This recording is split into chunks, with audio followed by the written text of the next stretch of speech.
Anda pernah membayangkan bagaimana jika selembar daun bisa mengiamkan bumi? Pertanyaan yang kedengarannya dramatis banget ya. Tapi ini bukan dari film fiksi ilmiah. Ini adalah inti dari materi yang Anda bagikan ke kami. Sebuah tulisan refleksi dari F. Pace Dias Alfi untuk Hari Bumi Sedunia ke-56. Dan pertanyaan itu memang sengaja dibuat provokatif, tujuannya bukan untuk menakut-nakuti, tapi untuk memaksa kita melihat sesuatu yang kita anggap remeh. Sehelai daun maksudnya? Betul, sehelai daun. Sesuatu yang kita injak, kita lewati setiap hari, ternyata punya peran yang, bisa dibilang kosmik. Peran kosmik, saya suka istilah itu. Jadi misi kita dalam penelusuran kali ini adalah membongkar teknologi di dalam selembar daun gitu ya.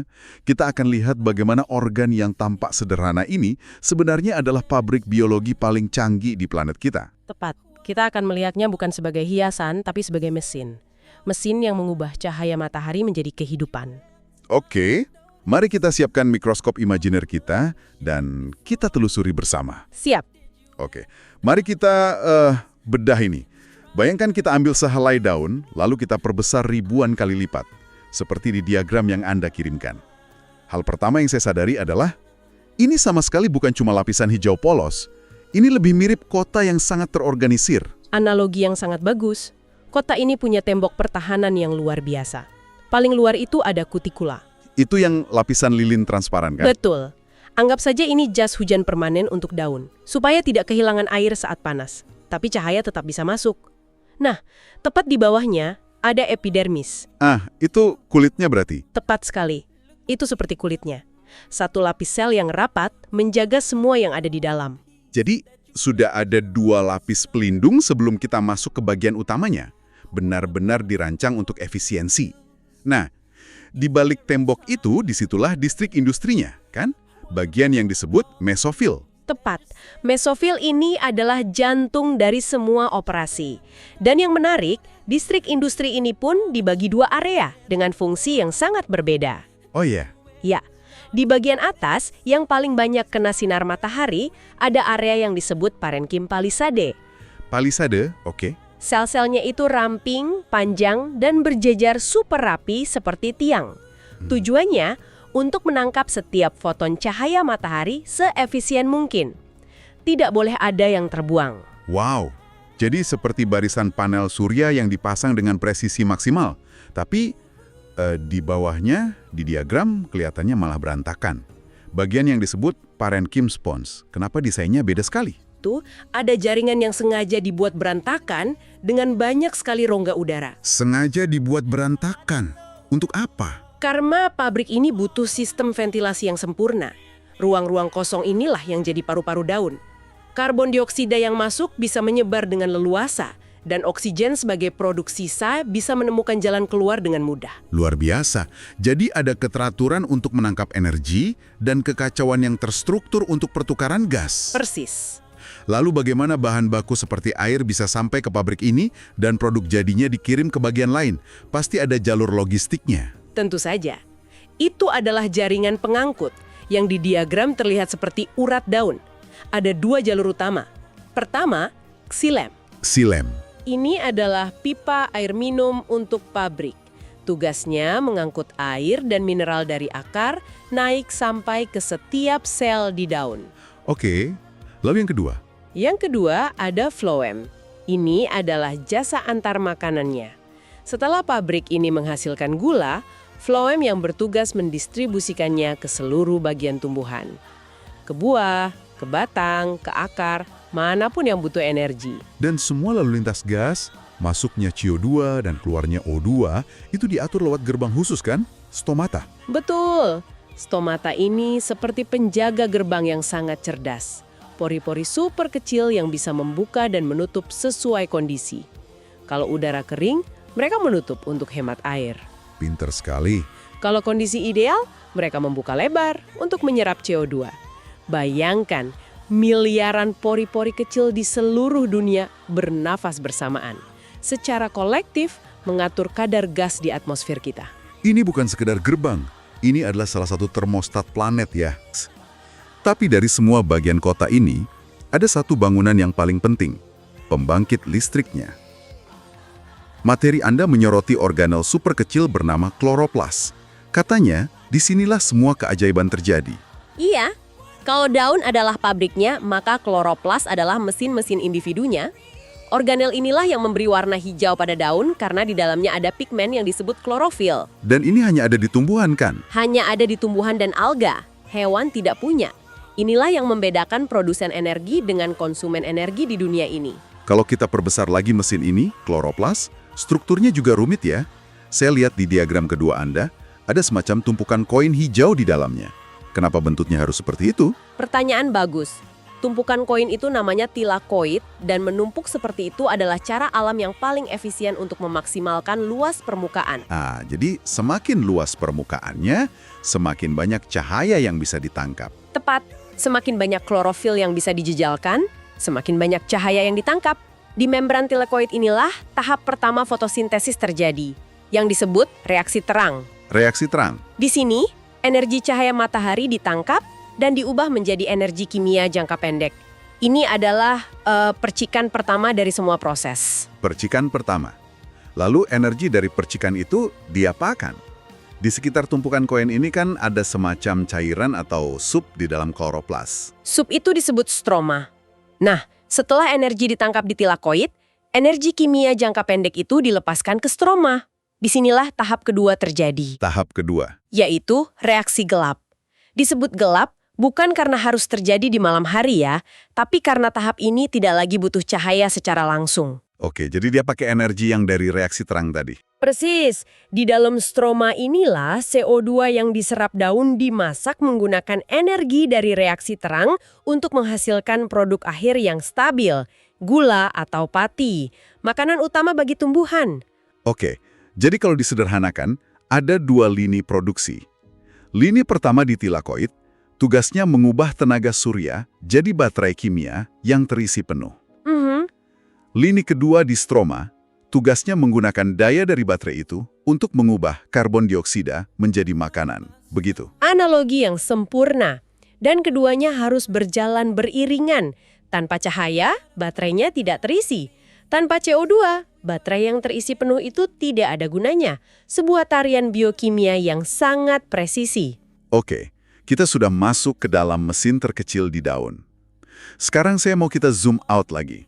Bagaimana satu mesin kecil ini, jika dikalikan triliunan di seluruh planet, bisa menggerakkan metabolisme seluruh bumi? Sebagai total dari semua reaksi kimia kehidupan. Betul. Dan pada dasarnya, metabolisme global ini punya dua sisi yang berlawanan, tapi saling membutuhkan. Seperti yin dan yang lah. Sisi pertama adalah anabolisme. Anabolisme, proses membangun ya? Betul, proses membangun. Menyusun sesuatu dari bagian-bagian kecil menjadi sesuatu yang lebih besar dan kompleks. Seperti membangun rumah dari tumpukan batu bata. Oke. Dan contoh terbaik dari anabolisme di planet ini adalah fotosintesis yang baru saja kita bahas. Tumbuhan itu melakukan sihir kimia. Sihir kimia ya? Mereka mengambil molekul sampah kita, karbon dioksida, dan menggabungkannya dengan molekul air.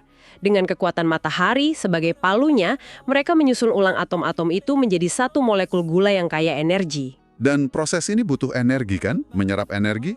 Makanya disebut endotermik. Tepat sekali. Dan sebagai bonus dari proses membangun ini, mereka melepaskan limbah yang sangat berharga bagi kita. Oksigen murni. Nah, kalau anabolisme adalah membangun, berarti sisi lainnya? Adalah katabolisme, proses mengurai atau membongkar. Kalau tadi membangun rumah, sekarang kita membongkar rumah itu untuk melepaskan energi yang menyatukan batu batanya. Semua makhluk hidup melakukan ini kan? Termasuk tumbuhan itu sendiri. Betul. Lewat proses pernapasan sel. Jadi kita mengambil gula misalnya dari makanan yang kita makan, lalu kita bakar dengan oksigen yang kita hirup. Dan dari pembakaran itu, kita melepaskan energi yang tersimpan di dalamnya. Energi ini yang kita pakai untuk berpikir, berlari, semuanya. Benar, proses ini melepaskan energi, jadi disebut eksotermik. Dan coba tebak, apa produk sampah dari proses pembongkaran yang kita lakukan ini? Nah, disinilah bagian yang bikin saya merinding. Produk sisa kita adalah karbon dioksida dan air. Sumber Anda bahkan menyebut CO2 sebagai racun bagi tubuh kalau terakumulasi.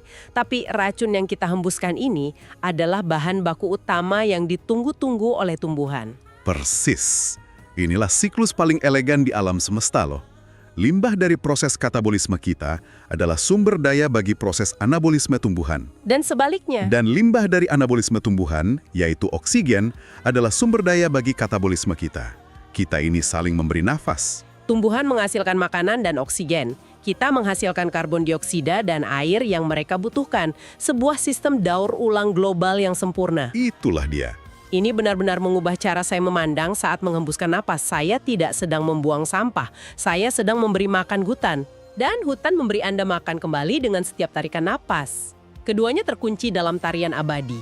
Fondasi dari hampir semua kehidupan di bumi ada di dalam tarian itu. Satu tidak bisa ada tanpa yang lain, ya? Tepat. Tanpa proses membangun oleh daun, tidak akan ada energi kompleks untuk diurai. Tanpa proses mengurai oleh kita, tidak ada bahan baku untuk proses membangun. Oke, setelah kita melihat semua kerumitan ini, dari arsitektur kota di dalam daun, sampai tarian metabolisme planet, mari kita kembali ke pertanyaan awal yang provokatif itu. Bagaimana selembar daun bisa mengiyamatkan bumi? Setelah semua ini, rasanya pertanyaan itu jadi salah alamat. Daun bukan penjahatnya, dia pahlawannya. Tepat. Disitulah letak ironi dan pesan utama dari tulisan F. Pacetias Alfi ini. Kiamat yang dia maksud bukan datang dari apa yang daun lakukan, tapi dari apa yang terjadi jika daun tidak ada. Jadi dari ketiadaannya. Betul. Tulisan itu menunjuk langsung pada tindakan destruktif oleh manusia modern yang memompa karbon dioksida ke atmosfer dalam jumlah yang tidak masuk akal, jauh melampaui kapasitas serap sistem alami ini. Kita membakar bahan bakar fosil, menebang hutan. Pada dasarnya, kita merusak pabrik pembersih udara sambil terus-menerus menambah polusi udaranya. Itu resep bencana. Dan sumber Anda menutupnya dengan pertanyaan retoris yang sangat kuat. Saya kutip ya. Siapa yang membersihkan gas-gas CO2 di planet bumi dari sisa-sisa pembakaran? Bukankah kembali lagi kepada selembar daun? Itu pertanyaan yang menyentak ya. Sangat. Di tengah semua kepanikan kita soal krisis iklim, jawabannya mungkin sudah ada di depan mata kita, bergoyang tertiup angin. Jadi kesimpulannya, daun tidak akan menggiamatkan bumi. Justru hilangnya daun, musnahnya teknologi hijau inilah yang berpotensi melakukan itu. Itulah inti pesannya. Kita bukan melawan alam, kita sedang melumpuhkan sistem pendukung kehidupan kita sendiri. Ini membawa kita ke sebuah pemikiran terakhir untuk Anda renungkan. Seluruh penelusuran ini, semua detail biologi yang rumit tadi, secara tidak langsung mengajukan satu pertanyaan besar. Pertanyaan apa itu? Apakah semua kecerdasan kolektif kita, semua teknologi modern yang kita banggakan, benar-benar mampu menciptakan sesuatu yang bisa menandingi fungsi vital sehelai daun? Sebuah pertanyaan yang menantang. Kita menghabiskan miliaran dolar untuk mengembangkan teknologi penangkapan karbon yang rumit, membangun mesin-mesin raksasa untuk menyedot CO2 dari udara. Padahal solusinya sudah ada di sekitar kita. Padahal teknologi tercanggih untuk melakukan hal yang sama sudah ada di sekitar kita, bekerja tanpa suara, gratis, dan ditenagai oleh matahari. Jadi, pertanyaan untuk Anda bawa adalah, ketika kita sibuk mencari solusi-solusi super canggih untuk krisis iklim, apakah kita justru meremehkan dan melupakan kekuatan dari teknologi alam yang telah disempurnakan selama ratusan juta tahun evolusi?